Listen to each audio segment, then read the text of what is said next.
অনেক সময় এরকম হয় যে রাত ৩টা, ২:৩০, ২টা বা ৪টা শেষ রাতে হঠাৎ ঘুম ভেঙে যায়, যায় না? এরকম হয় না? তার মানে বুঝতে হবে যে আপনার ঘুম ভেঙে দেওয়া মানে আপনার রব আপনাকে স্মরণ করেছে। সুবহানাল্লাহ।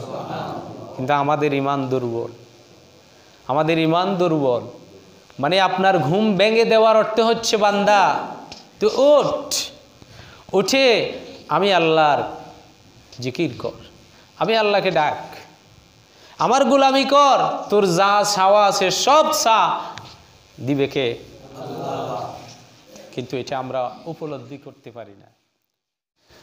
قال رسول الله صلى الله عليه وسلم ينزل الله إلى السماء الدنيا كل ليلة حين يمضي ثلث الليل الأول।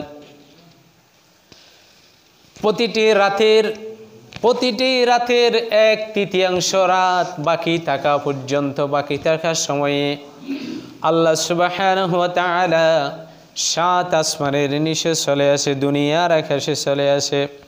ফায়াকুলু, তখন আল্লাহ বলতে থাকে আনাল মালিকু, আমি মালিক। আলহামদুলিল্লাহ বলেন।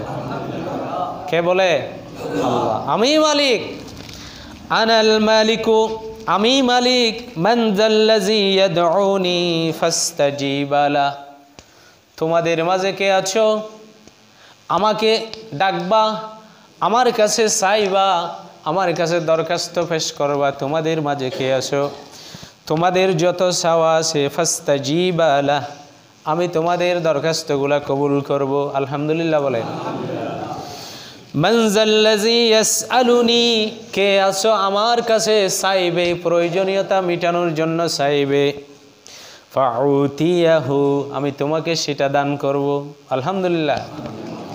মান যাল্লাযী ইস্তাগফিরুনি ফাগফির লাহু, আর কে আছো ক্ষমা প্রার্থনা করার জন্য, আমি তোমাকে ক্ষমা করে দেব।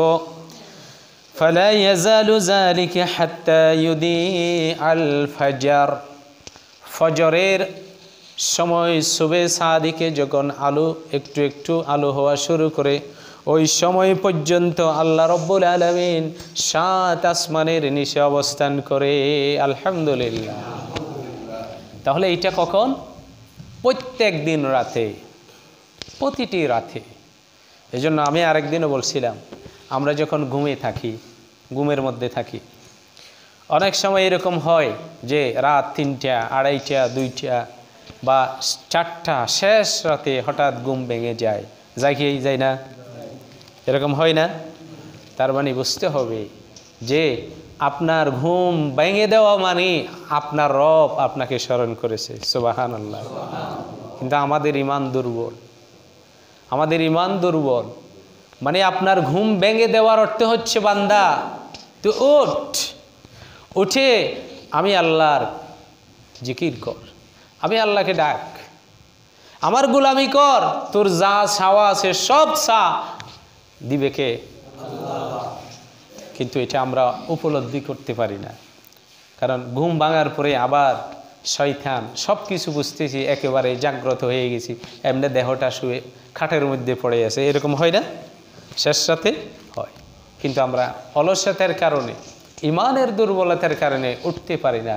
বুঝতে হবে, যদি শেষ রাতে যদি আপনার ঘুম যদি ভেঙে যায়, বুঝতে হবে আপনার রব আপনাকে ভালোবাসে। সুবহানাল্লাহ বলেন। কিন্তু আল্লাহর ভালোবাসা আমরা বুঝতে পারি না। এজন্য যখন ঘুম ভেঙে যাবে, শেষ রাতে যখন ঘুম ভেঙে যাবে, আর বিছানার সাথে আমরা পড়ে থাকবো না, উঠে যাব। পারবো তো ইনশাআল্লাহ? আপনি ওই যে দেখেন, অনেক সময় আমরা নিয়ত করি যে আজকে সুবে সাদিক হওয়ার আগে ফজরের সময় তাহাজ্জুদে উঠব, কিন্তু ঘুম এমন গেছি কিন্তু আর উঠতে পারি না। নিয়ত করছি ঘুমানোর আগে, এরকম হয় না? হয় কি হয় না? মানে ঘুমানোর আগে নিয়ত করছি শেষ রাতে উঠে তাহাজ্জুদ করব, জিকির আজকার করব, কিন্তু একেবারে জাগ্রত হয়ে গেছি আজানের পরে। ঠিক এরকম হয় না? হয়। তার মানে ওই যে আপনি নিয়ত করছেন, শয়তান আপনারা উঠতে দেয় না।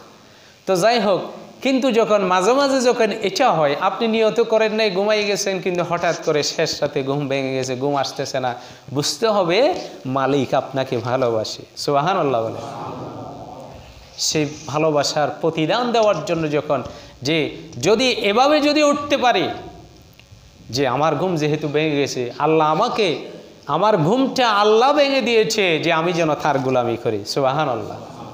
যখন আপনি আপনার হাজত সেরে অজু করে যখন জায়নামাজে দাঁড়িয়ে যাবে, যা মন চায়, যা বলা দরকার কার কাছে বলবো, কবুল করবে কে? ওই ডাক যখন ডাকবেন, পৃথিবীর এই দুনিয়ার জমিনের উপরে আপনার অন্তরের ভিতরে কোনো প্রকারের সন্দেহ আনবেন না, অবশ্যই অবশ্যই আল্লাহ কবুল করে নিবে ইনশাআল্লাহ।